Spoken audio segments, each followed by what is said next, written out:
که چا باندې قرضونه وي او قرضونو اسباب دته نه برابرېږي او کاروبار یې هم سمون نه خوري، کله یو هفته کار وي یو میاشت بیا په کور ناست وي، یې داسې وي چې مطلب دی هغه ورکشاپ وي، دوکان وي، څه شی هم وي او د روزګار مخ په ترقۍ باندې نه ځي، وروسته ورځ یې ښکته راځي. بعضې خلک مخ په ترقۍ ځي خو دې وروسته ورځ ښکته راځي.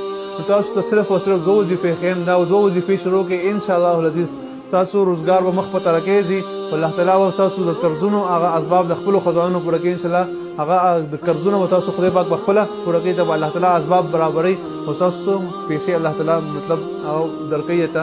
نو کم ملګري هم داسې وي چې هغې باندې دنیا قرضونه وي، د قرضونو په وجه باندې بلکل قرضونو کې ډوب وي او خلک ورته غلط غلط لقبونه ورکوي، څوک یې غل دی، څوک یې دا، څوک یې دا. خو د هر چا مجبوري الله ته پته وي، الله تعالی دې څوک هم نه مجبوره کوي بل چا ته.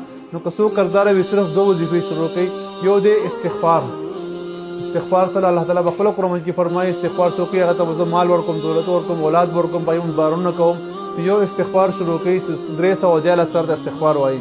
بل یا مستطیع وظیفه، یا مستطیع دا هم چلتے پھرتے هر ټایم ویلی شي، کم از کم 1300 بار ورځ کې ویل کېږي. که یو سړی د سهار لمونځ نه پس 1400 کرته ویلی شي نو نور علی نور دی، او که یو سړی 1400 کرته نشي ویلی نو چلتے پھرتے دی وایي. که سهار لمونځ نه پس مطلب نشي ویلی، یا کار لږ یا روزګار لږ یا مزدور وي، د سره ټایم نه وي نو بیا دې څه کوي، چلتے پھرتے هم ویلی شي.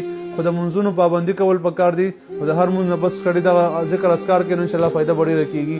نو چاته هم څوک هم قرضداره وي نو دا عمل شروع کړي، انشاءالله العزیز ستاسو قرضونه به ټول الله تعالی ختم کړي. الله جل جلاله موږ تاسو نازل شي. السلام علیکم ورحمة الله وبرکاته.